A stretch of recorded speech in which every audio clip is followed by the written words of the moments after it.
can you compete with body dysmorphia? Is that possible? And I think a lot of people compete with body dysmorphia, and it's a sickness that can overtake you, and it really robs you of who you are.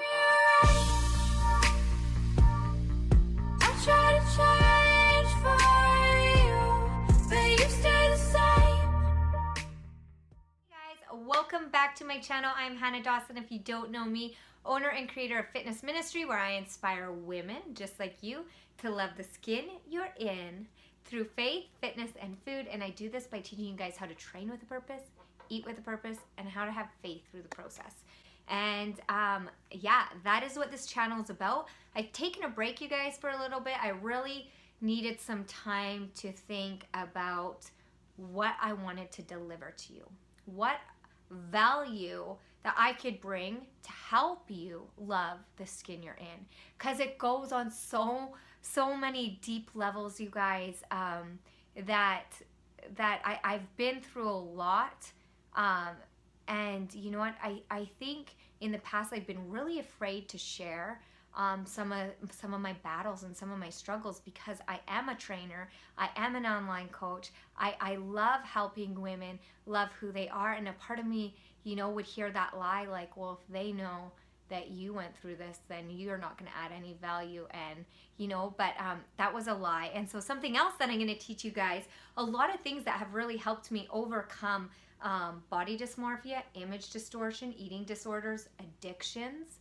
from drugs and alcohol, so many different things, you guys, that this is what this channel is about. So if you struggle with this, if this is something that would add value to your life, if you're like, yes, I want to hear, I want to know some things that can help me, you know, fully love who I am, not change who I am. Don't ever want to change who you are, but love who you are and accept yourself and fully embrace her, because then you will find that purpose that you were put on this earth for. So if this is you, give me a thumbs up, leave a comment in the comment box below and go, yes, this would be so helpful. And I would love to hear from you guys, as well as, you guys, everything's going to be in the show notes below. So don't forget to give me a subscribe or a thumbs up or a thumbs down, whatever you choose. Hit that little notification bell and it will notify you when I upload new videos every week. And that being said, this next little while, you guys, we're really going to be touching on body dysmorphia, eating disorders, addictions, how I'm kind of managing through competing again. I wanted to do this vlog on, can you compete with body? And I think a lot of people compete with body dysmorphia, and it's a sickness that can overtake you, and it really robs you of who you are. But if you know about it and you've worked through it, I believe that you can compete in a healthy mindset, in a healthy way. You just have to know, you know, what steps to take. You have to really have that healthy relationship with yourself and be able to take a step back if you need to. And I think that's kind of what I'm learning through this time around competing. It's been definitely a struggle for sure, as I can for sure tell you guys that I'm 7.5 weeks out, and the last little while has been wishy-washy. I battled so hard in my mind thinking that I even had the body to do bikini again. And I battled with the lies that I don't have breast implants now, so my body's not proportionate, my legs are too big, that I'm not going to get them down enough, that, you know, what's the point, you know, like all of those things. When I was excited, those thoughts are natural. So if you're competing, you know, those thoughts do come. It's managing those thoughts, and it's learning that you are in control of your thoughts. You have full power of what you believe. And I think, you know, that's why I said finding your goal, finding your why before you compete, to know where is the influence, where is the cause coming from, because body dysmorphia in the fitness industry is pretty big, more so than people will admit. You can tell by all the plastic surgery. Plastic surgery is actually a definition of body dysmorphia. I'm going to read you guys the definition of body dysmorphia.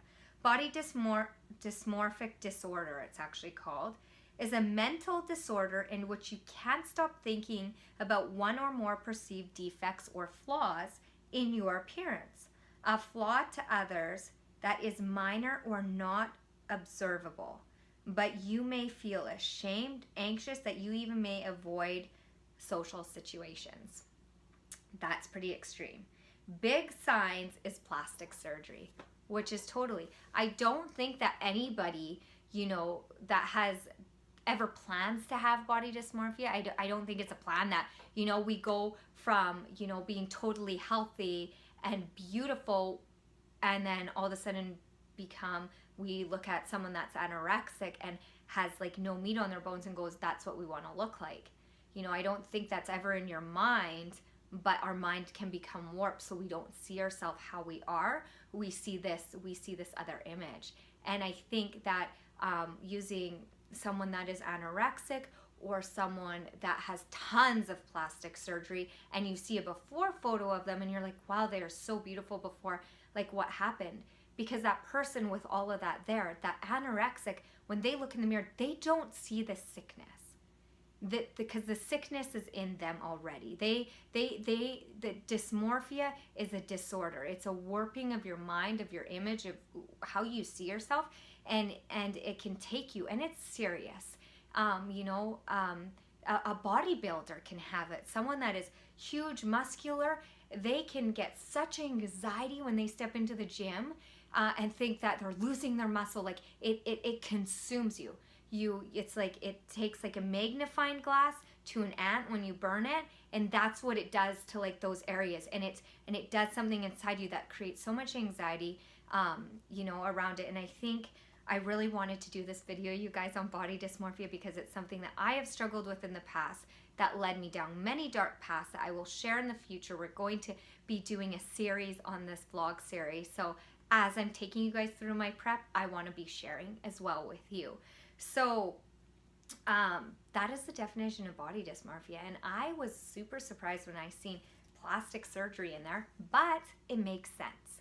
You know, I don't think it's ever somebody's intention to go those two extremes, but in between from A to B, the mind gets warped, right? It gets warped, and there's many different ways that people deal with their body dysmorphia, and the way that they see themselves. Like some, you know, people deal with it with addictions and things like that, and it creates havoc with your relationship with yourself and warps it. And it literally is just, it takes you away from that person that you're supposed to be. And so I'll get to the point now. I'm 7.5 weeks out, you guys. So like I was sharing with you, I have to be really careful with my mind, and I don't have my coach per se. He's still support, like I can text him anytime, but I don't have him, like I'm not paying him right now because that was just a decision that we made. It was just, you know, when you have family and stuff and a home and mortgage, you have to make financial decisions, and that just wasn't in it because competing, you guys, is really expensive. So if it's something that you're thinking about doing, just know that it is expensive. If you know you can do it, it's expensive. Let's just put it at that. Unless you can rent your suit, borrow your suit, have a friend that's competed that can give you free information. You YouTube everything. On top of all of the mind stuff that goes on, it's a lot. That's why a coach is really great. But you know, I kind of done it a couple times, so I can coach myself now. Like I said, I can always reach out to my coach, my previous coach, and he's always there to help me out if I have questions. But so 7.5 weeks out, I've been very wishy-washy about not being fully set on this competition, because like I said, those lies were creeping in, those things like, you know, that were just telling me that I'm not that type of body to do bikini, and things like that. So I think I've just mentally been struggling with that a bit. And then my eating was a struggle for a bit because when I get stressed, I eat carbs, and it's like if it's before bed, it doesn't count, right?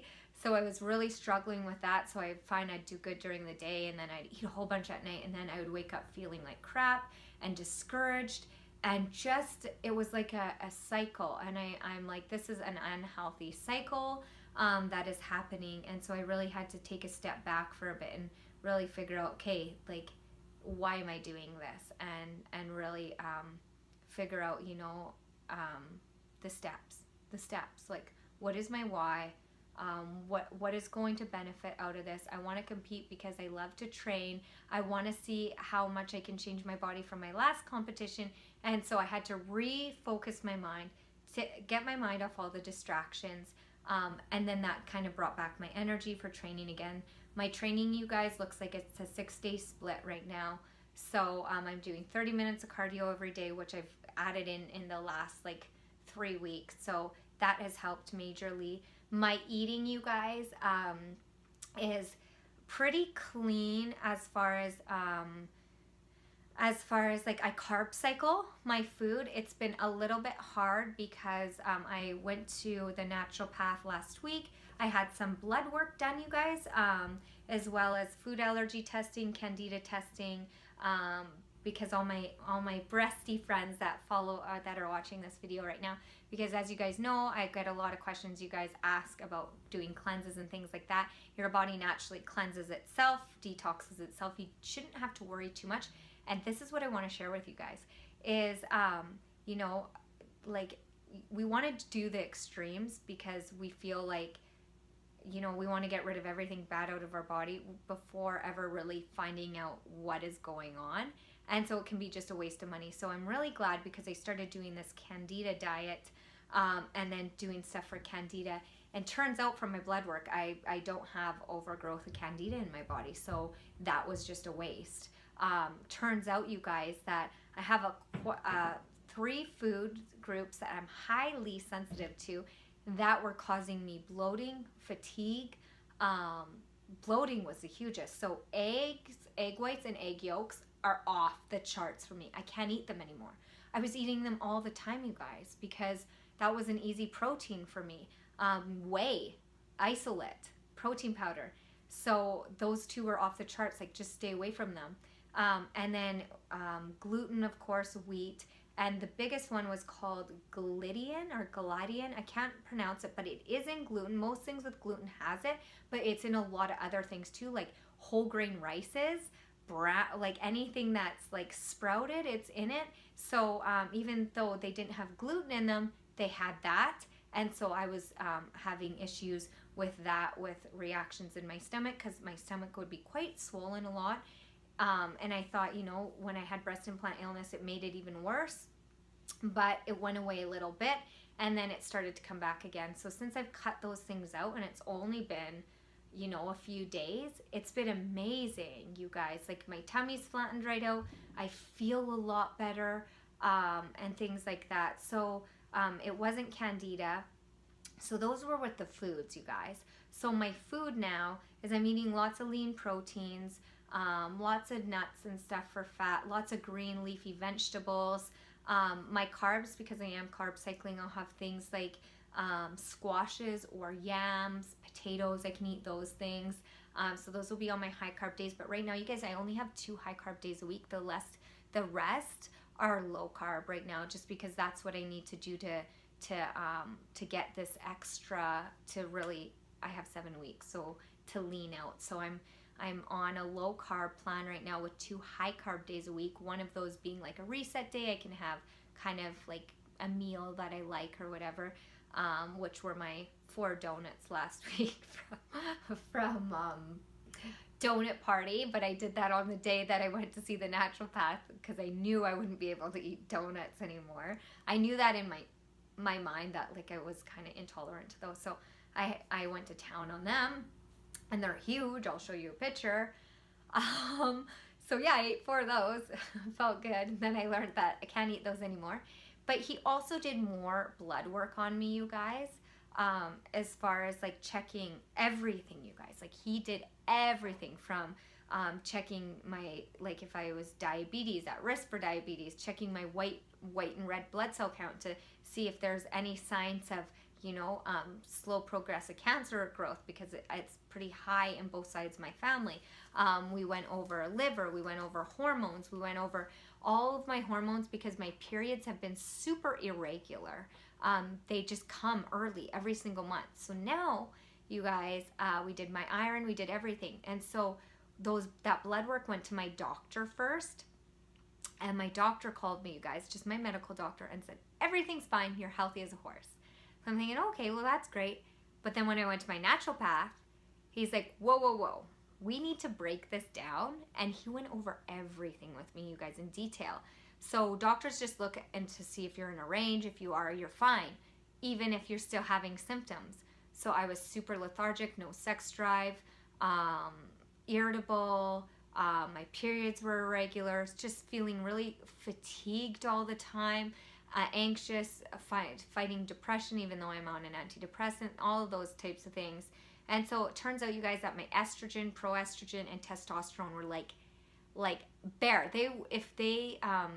A couple years ago, he told me that that Health Canada or something had moved the numbers down because people were dropping even lower, which he said is super silly. But if they wouldn't have, I would have been off the charts and it would have been flagged that mine is super low. So something he said in my pituitary gland isn't producing what it's supposed to. So anyways, I have to be on hormone creams right now. I have to be on 5 to 10 milligrams of testosterone to bring up my testosterone again for 2 months, he said, and then we have to do blood work again. So this is where the competing thing, I was getting worried because I'm on thyroid medications, I'm on an antidepressant. So I was a little bit scared because I'm not sure how my body's going to react. So I'm like, now I'm competing. What if I totally balloon up? What if I start retaining water? What if I get like crazy and like mentally can't compete? So these were just some fears that I was having, but I'm okay so far. Actually my energy's a lot better. I'm on an iron supplement as well as vitamin C, some magnesium to help my stomach, to help cramping, muscle cramps, so many different things. But it's amazing what will happen if you actually go and get the blood work done before you just start guessing what could be going on. Actually figure it out, see a naturopath. It's worth the money, because if you just see your doctor, look, he just let me go. Like, I would have still been struggling and trying to figure out what was going on and drinking more coffee as I have a coffee beside me right now, drinking more coffee and not getting help. So it was worth the money to me. Now I'm slowly getting better, but yeah, I'm on these hormone things, so I have to be very careful with my eating and my training and things like that. So that's kind of what's going on right now, you guys. I just wanted to share that with you. If you have any struggle with this either, or you have had these issues, comments in the comment box below. Let me know some tips. If you're vegan and you have some different tips on foods and proteins like that, leave them in the comment box for me. I would be more than appreciative of all your help, as well as if you have different food intolerances. What do you guys do? Leave a comment for me. Was this helpful? We're going to break this down a little bit more in the next vlog. I'm going to be going over we're going to be going over more body dysmorphia, because I think that this could be like a 2-video series. And I'll kind of let you guys know a little bit of my story and some tips of what I've done to overcome it, because I think it's really important. And if I can say one thing that may help you with this, or maybe somebody that that's struggling maybe with an eating disorder, or a drug addiction, or alcohol addiction, or anything, overdoing the plastic surgery and just really struggling with that self-love, with that image, then it was all worth it, right? So you guys, this is kind of where I'm at right now, 7 weeks out. I'll show you a picture of what my body's at right now. I'm 130 pounds, between 128 and 130 pounds. I train 6 days a week. My eating is carb cycling. And yeah, that's everything right now, you guys. I hope you enjoyed this. If you do, give me a thumbs up. Don't forget to subscribe and hit that notification bell, and leave me a comment if you have comments. If this was helpful, let me know. I love you guys, and I will see you guys next week. Bye.